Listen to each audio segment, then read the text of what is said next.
Hey everybody, Skinny K here, and I wanted to talk to you about a movie called The House by the Cemetery from 1981 by one of the better Italian directors, Lucio Fulci, who made, who gave us Zombie 2 or Due or whatever, which in my mind was a sequel to Dawn of the Dead, but actually somebody commented me on when I reviewed the movie. It's been a long time ago that it actually is a prequel to Dawn of the Dead because at the end you see all the zombies coming towards the bridge towards New York. So there you go. That's actually a really valid comment. Thank you, commentator, for that. Um, but now we're talking Lucio Fulci. Also, a good movie is The Gates of Hell or The City of the Living Dead. This one gets a 6.1. Most of his movies get 6 plus points. I give this one 5.5, and the reason being is that this movie is really out there. I mean, for example, okay, you've got our main characters are Dr. Norman Boyle, his wife Lucy, and a son Bob. Oh my God, Bob! So we all know. Okay, I think there's one English act. The Norman Boyle, Dr. Norman Boyle. He was an English actor or an American actor, I believe. He was an American actor. Lucio usually uses one American or British actor, like in see the Gates of Hell. He uses George Christopher,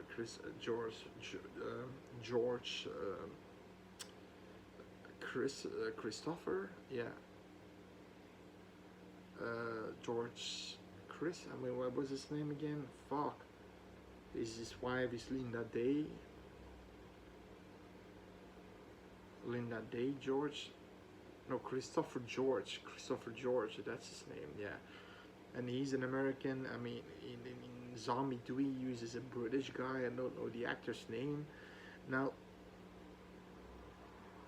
here you've got Bob, the son, and the dubbing on this kid. First of all, let's talk about his image. When I looked for his name, I saw a girl. Now, I'm not sure, but I think he had a sex change. I'm not sure because he looked like a girl. He had hair like a girl. He had this blonde, light hair, and he had this like this coupe. I mean, like this big, big of hair. He had this giant head. His cheeks were like, and his mouth was really like, and his teeth always sticking out, and there was something with his eyes always squinting, and then we come to the voice. Mama, I think he's looking at me. Mama, I see this girl in this picture. She says we can't go to the house. Oh, it was so fucking irritating, Bob. I mean, Bob. So what they do is they go to a house where a colleague of Dr. Boyle called Dr. Peterson apparently killed his mistress there in a house in New England and killed himself after that. Now, he was researching a guy named Dr. Freudstein. Now, when they go, they get a babysitter slash nanny, I think, because she sleeps there. I mean, there's a moment from the realtor, because there's a moment. They're only there for 6 months. It's not like they're gonna live there, but there's this moment. So that you've got the basement. The movie starts with immediately two kills, two graphic kills. You've got a guy stabbed against the wall, and I think somebody pushed his head in because his eyes popped out, his brain matter was hanging out, and then she gets a knife through the back of her head, through her mouth, and she's then dragged into uh, the basement. Now, this is the weird thing. Somebody, I don't know who, boarded the basement up when the the Boyle family arrives. Now, Bob can see this girl, who she calls herself May. Now, May is trying to warn him not to go in that house, but they do it anyway. May, at some point, sees when they're driving through town, May is like sitting in the car next to him, or she's standing outside. She's there. I mean, they're standing still, and she's there. And Tommy goes to talk with her, but she sees this mannequin that looks like the babysitter nanny they get, called Anna or Anne, and her the mannequin's head gets chopped off, and you see blood coming out of the mannequin, and it looks real, like a real decapitation, but it's still a doll's head, and it's a premonition what's going to happen to Anne. But there is some weird link between Anne or Anna, they call her Anne and Anna, two names, between her and the house and the basement. At some point at night, the dad hears somebody like breaking something open. He thinks somebody's breaking in. He sees Anna breaking one of the two boards that holds the basement, and she's looking at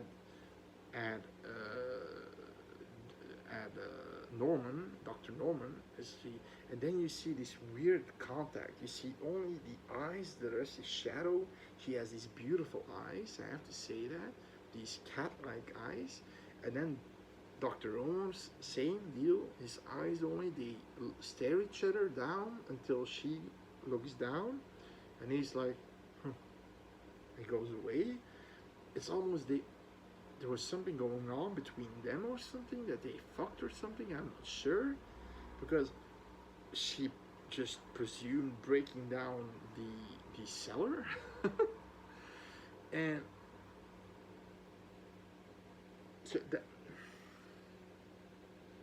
so what happens is Dr. Peterson knew what was happening, what Dr. Freudstein did. Now, the only thing that Dr. Norman knows is that Freudstein experimented in his basement, right? And now, eventually, Dr. Norman finds a tape of Peterson's before his last moments, because there's no the explanation of why he kills his mistress. I didn't understand why. There's this explanation that I think Freudstein experimented on humans, and I think children, because you hear constant noises of children crying and laughing, and you hear them through the house, outside. They're fucking right at a cemetery, so you already know that May is some kind of ghost, and there's this other lady, which name is Mary apparently. She's calling for May. May, you gotta come home. You gotta come home. Now, and she says, I have to stay here a little bit longer. I have to warn them. So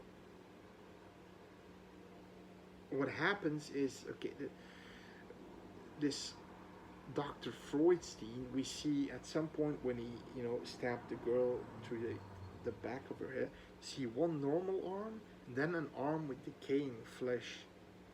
And you see him pushing her away. Then we see, okay, this killer is not human or human-like. So, okay, what's the spoilers from this point on? It's really weird. So we got a few crazy good kills, gory kills, Fulci kills. Look at zombie. Look at Gates of Hell. All his movies are pretty gory. I mean, damn gory. He the realtor gets killed by multiple stab wounds in his in her belly, then in her heart, and then through her neck, and it's like he's toying with her. And then the babysitter Anne, she doesn't talk. She just, even when they're talking to her, she's like, she looks like dazed and confused and high, and I don't know. She's always just running around all the time. She doesn't even listen. And when somebody calls her name, she just looks and laughs, like, and looking like this. I mean, it's so weird. It's so weird. The only time she says something is when Bob is hurt in the. She's looking for Bob, and she's yelling, "Bob, where are you? Bob, come on, don't play around. I come on, come out." Then she hears somebody crying in the basement. She goes in the basement. But like I said, she has some kind of, I don't know, some kind of telekinetic feeling with that house. Maybe they're ghosts, but she's not a ghost. She goes in the basement, but Freudstein is there. Dr. Freudstein is there. That's our killer. Now, I think Freudstein has some paranormal powers because he can close the gate of the basement. She can't get out. Freudstein takes the knife. You get the premonition, right? But instead of chopping her head in one clean swoop, he hacks her first once, then twice, and then the third time, and I think the 3 or 4 times, like cross slashes until her head comes off. And it was a clean. I have to say, the practical effects were really well done, because then Bob goes to the basement and he sees something. He hears something again. He hears children laughing and crying, and then he sees something coming towards him, which is Dr. Freudstein, and then he hears something rolling, and it's Anne's head, and it's a real well dummy head. It was really well done. So he runs up the stairs, the door again slams shut, but he just slightly makes it through, but his hand is stuck. Freudstein takes it, but he can't get out. Now what happens is,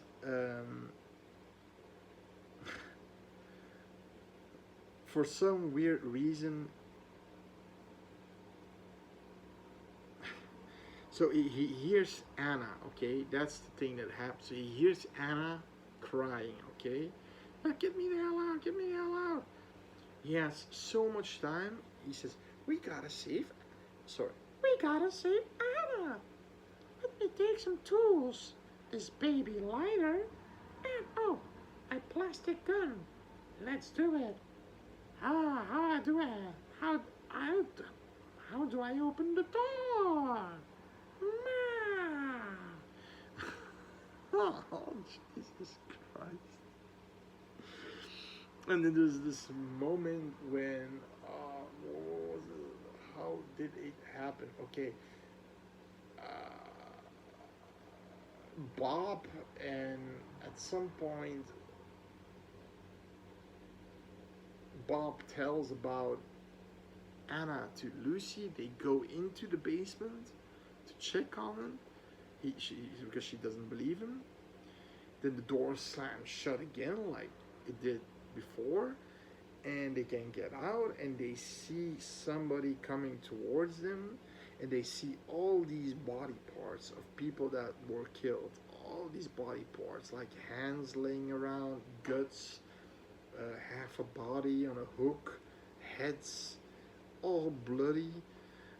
And apparently the reason why it's laying there is like, so Freudstein looks like a zombie, but it's kind of like one of Lucio Fulci's the zombies that were the Spanish conquistadores, you know, the ones that came out of the grave. He looks kind of like that, but a little bit different, like a very slim jawline, and his eyes are like sewn shut or something. It looks like he can't see. Yeah, look, his eyes are like constantly shut. I'm not sure, but he can't see. He walks like this zombie-like walk, but he's smart. He's not, you know. Then eventually, Doctor Norman comes in. He has a key, but the key is so strong that eventually he breaks the key. But then he takes an axe. I think it's an axe, and he starts jamming the door in, and it gets in. He attacks. He attacks Freudstein. He chops off his hand. Freudstein's like, ooh, and then they want to get out, but the door is slammed shut again. Then Norman wants to hit Freudstein, but Freudstein's strong. He takes him with one arm and just throws him away and throws away the axe. Then he goes to Freudstein with a knife. He hits him in the side, and all these maggots are coming out.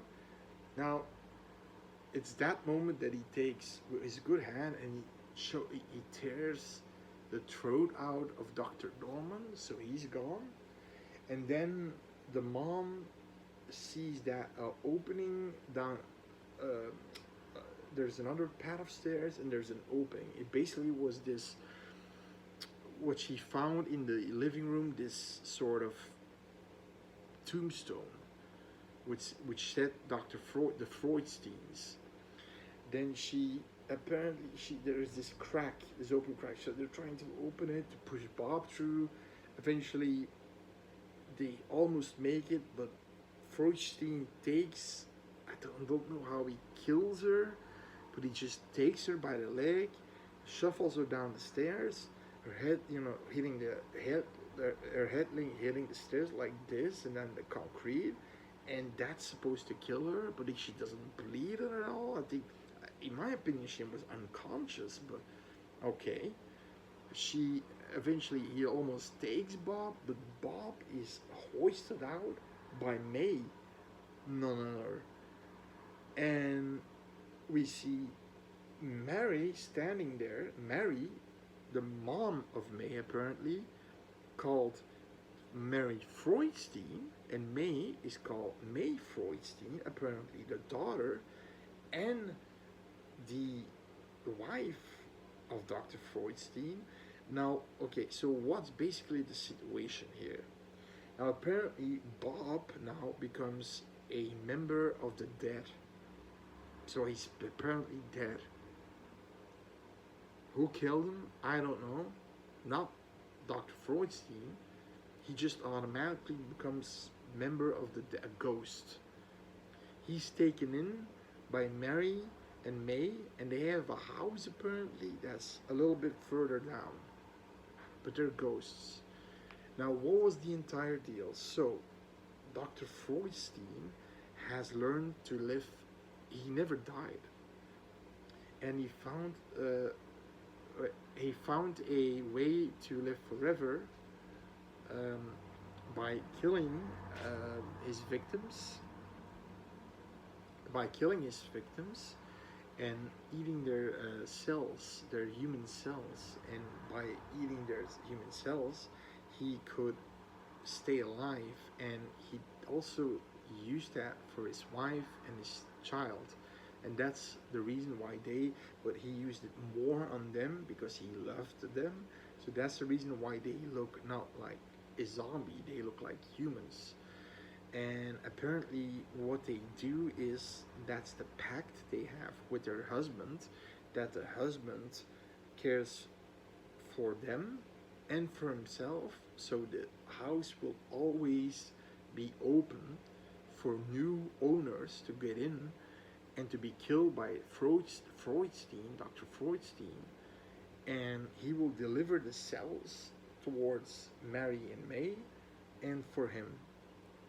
But he uses less on him and more on them because he loves his daughter and wife more, of course. And then eventually he uses it on him, but he's starting to look decrepit and zombie-like, but he still has a mind, right?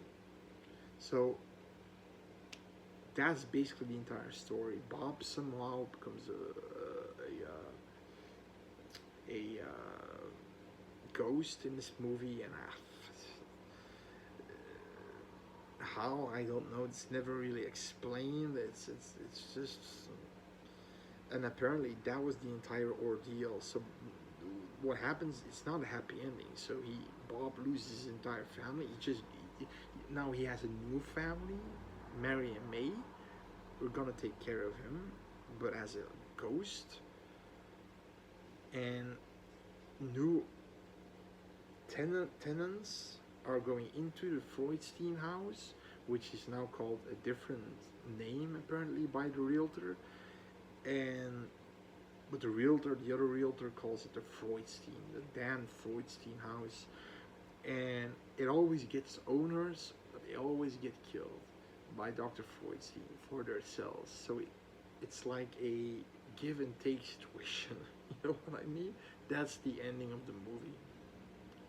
So the killer wins in a way, and he will supply. Now I'm guessing he's gonna supply cells not only for May and Mary, but also for Bob, because they adopted him.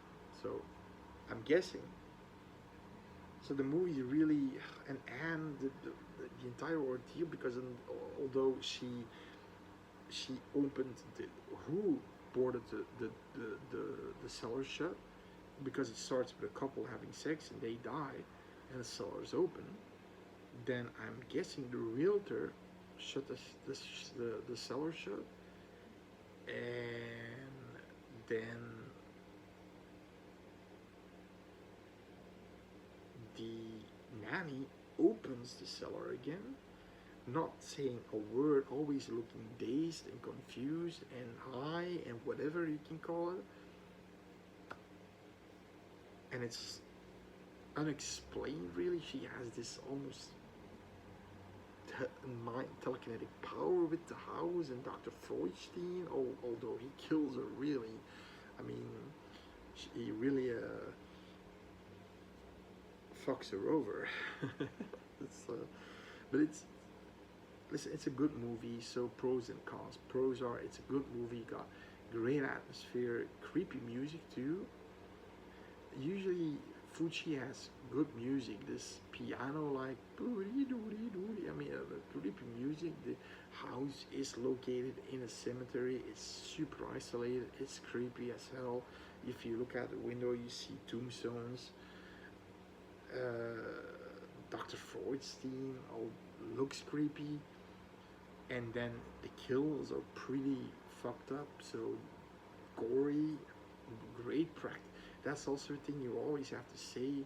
You got Lucio Fulci, Dario Argento, Mario Bava, all these guys, and his son Lamberto Bava.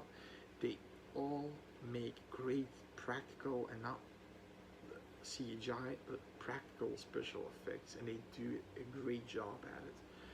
So acting is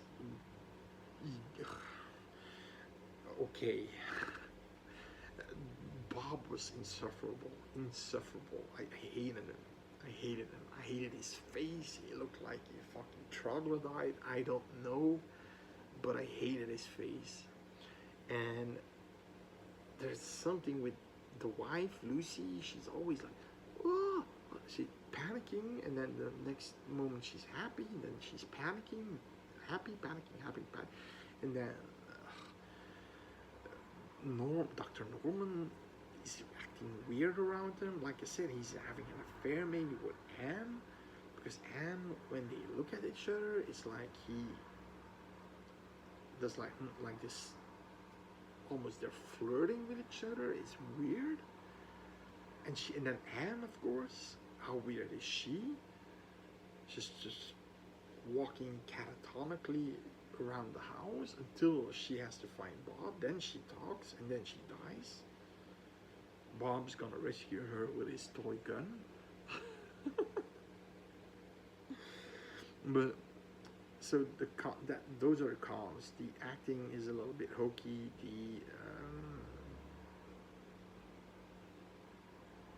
And I think that's about it. The acting is just hokey at times. You know, the dubbing is not always right, and the right voice. There's also a few things that are unanswered, like and the babysitter. She had something with to do. Freudstein is okay. If you think about, okay, now I understand what they're going for. That Freudstein, the doctor, is killing people to let him live for eternity, and his wife and his although they died and they're ghosts, but he still supplies them those, yeah, which is weird. I can be wrong. I can be wrong. It can be that he's just supplying himself with these cells, and that's why he's still alive, but he's getting decrepit, more decrepit, and for some reason Bob becomes one of the ghosts, or adopted by May, the ghost, the Freudsteins. So, okay, the ending is a little bit weird. It's a little bit weird, but it basically says that they're always gonna get there's this text that makes it's supposed to say that every time there's gonna be new blood in the house, and the new blood is gonna be used, something like that. So every tenant is gonna get killed by Dr. Freudstein for its cells, and there you go. And Bob is gonna live happy and ever after with his toy gun and his plastic whatever that he carried, and going like, yeah, let's go. Troglodyting his way to life with his giant head. So yeah, it's a movie that you should watch, at least as a slasher fan, and if you're a Giallo fan especially, and if you're a slasher fan, yes, but if you're a slasher fan but you don't like the Italian stuff, maybe pass it through. That's, yeah, my advice. If you don't mind the Giallo, if you don't mind dubbing, especially with Bob, then I would say go for it, because it has good gore, creepy atmosphere, tension, and actually a kind of a cool killer. And a cool background too, an interesting background. He's like a zombie, but he's not eating them for food, but pure for the cells. So there you go. That's it. Subscribe, like, comment, and see you next time. Bye.